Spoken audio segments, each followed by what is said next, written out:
tentunya kita mengamati kabar baik pula dari pergerakan pasar indeks harga saham gabungan di pagi hari ini yang nampaknya cukup kokoh berada di zona penguatan di tengah bursa di kawasan lain yang justru sedang terjerembab di zona merah. Apa kiranya sentimen positif di sana, Tasya? Baik, IHSG hari ini cukup sumringah ya, melanjutkan penguatan kemarin dan kembali mencetak level all time high lagi. Dan saya melihat ada beberapa sentimen positif, yakni kita melihat dari aliran dana asing ya, yang masih cukup deras di pasar kita. Kemarin aja dalam sehari masuk sekitar 1,8 triliun untuk di pasar reguler ya. Kalau total dengan nego dan tunai itu ada 3 triliun lebih gitu. Dan saya melihat penguatan hari ini juga ditopang oleh sejumlah perbankan ya, dan hari ini seperti Bank BRI balik lagi ke harga 5.000 begitu, jadi ini cukup menjadi gairah yang cukup positif dan kemungkinan masih bisa berlangsung sampai dengan akhir sesi kalau saya melihatnya.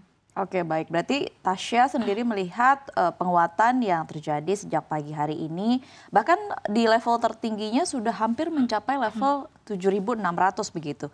Lebih tepatnya di level 7.594 begitu, sangat mepet dengan level psikologis baru.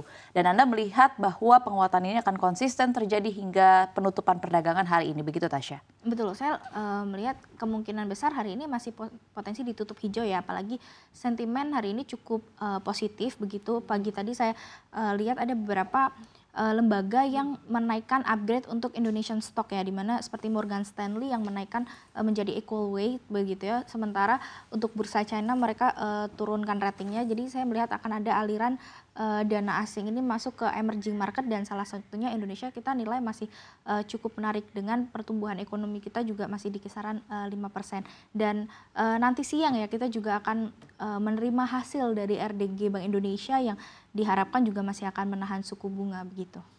Oke, baik. Anda katakan ada momentum atau peluang aliran dana investor asing terkhusus dari China masuk ke pasar emerging market, dan terkhusus ada juga pasar Indonesia di sana. Sebetulnya apa yang bisa dinikmati atau dijadikan peluang besar juga bagi para pelaku pasar kita atau pelaku pasar domestik? Sebenarnya kalau kita melihat peluang ya, IHSG saat ini kan berada di resisten dan tren kan sedang naik begitu ya. Tetapi kalau kita melihat secara spesifik dari saham-saham big caps terutama seperti banking begitu, misal Bank BRI, kemudian juga yang lainnya seperti telekomunikasi di Telkom atau Astra International dan lain sebagainya, saham-sahamnya itu belum mengikuti sesignifikan IHSG begitu. Mereka belum mencapai level all time high lagi. Jadi sebenarnya masih ada peluang untuk kita mencari saham-saham untuk investasi juga, walaupun IHSG sedang di level tertingginya begitu ya. Tetapi kembali lagi ya, ketika IHSG ini naik dengan cepat ya, ada resiko taking profit juga. Jadi memang saat ini kalau kita untuk beli bukan level yang best price, tapi kalau mencicil untuk investasi saya kira masih akan tetap ada peluang. Oke, baik, ini menarik. Jadi menurut Tasya di level apa kita harus mengantisipasi adanya kemungkinan taking profit alias IHSG berbalik arah?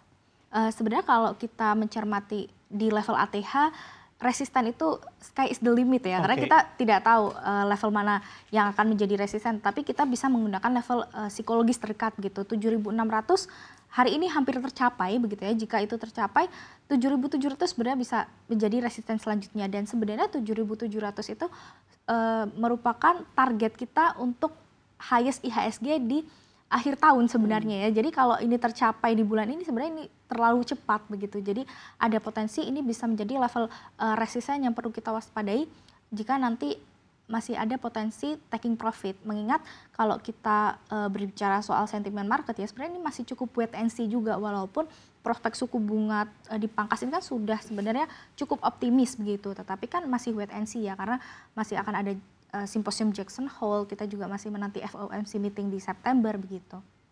Oke, baik. Dengan sentimen dan juga hal-hal yang kiranya juga bisa mendistorsi begitu ya bagi pergerakan penguatan indeks harga saham gabungan, kiranya langkah antisipasi apa yang juga bisa dilakukan para pelaku pasar apabila saat ini justru sedang entry begitu di pasar kita, dan juga melihat atau retail yang bergerak juga cukup aktif untuk melakukan aksi beli?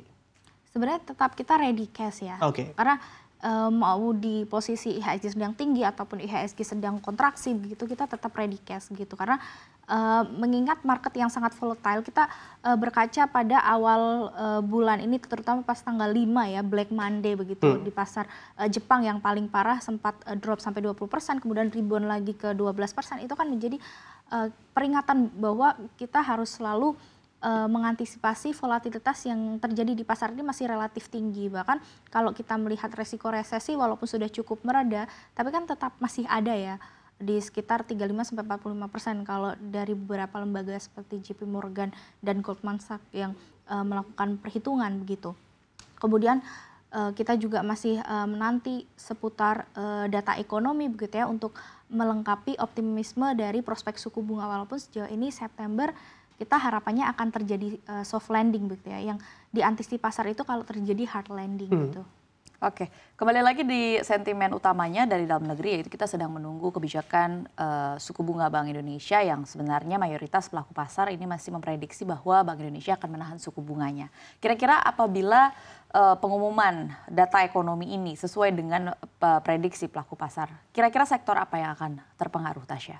Baik, sebenarnya untuk menahan suku bunga kita relatif setuju ya, karena kan Bank Indonesia pastinya akan mengikuti dari the Fed lah. Mereka tidak akan mendahului begitu, karena kita harus menjaga spread ya. Dan sektor apa yang kira-kira akan diuntungkan, tentunya yang mereka sensitif dengan suku bunga, dan biasanya market itu kan forward looking ya. Berarti walaupun suku bunga ditahan, tetapi kita prospeknya sudah pada pemangkasan suku bunga, dan biasanya yang akan merespon itu pertama sektor perbankan ya, terutama yang kecil-kecil ya, yang bank digital ataupun yang bank KBMI 1-2, mereka harusnya akan diuntungkan karena ketika suku bunga turun beban mereka akan menjadi lebih ringan begitu. Apalagi di kuartal 2 kemarin kan mereka mengalami tekanan yang cukup berat ya, harusnya kuartal 3 ketika memang benar diturunkan tentu akan ada perubahan yang cukup baik pada laporan keuangan mereka selanjutnya. Kemudian di sektor lainnya tentu properti ya. Properti kan kebanyakan mereka mendapatkan pendapatan dari KPR ya. Jadi kalau misalnya suku bunga diturunkan, pasti minat untuk kredit akan lebih terakselerasi. Dan biasanya yang terdampak positif juga yang memiliki utang yang relatif lumayan gitu ya, karena sewaktu mereka dapat tekanan berat di era suku bunga tinggi, ketika nanti diturunkan mereka akan mendapat kompensasi beban yang lebih ringan begitu. Jadi pendapatan mereka untuk alokasi beban bisa lebih ditekan begitu, sehingga laba mereka juga akan kembali meningkat.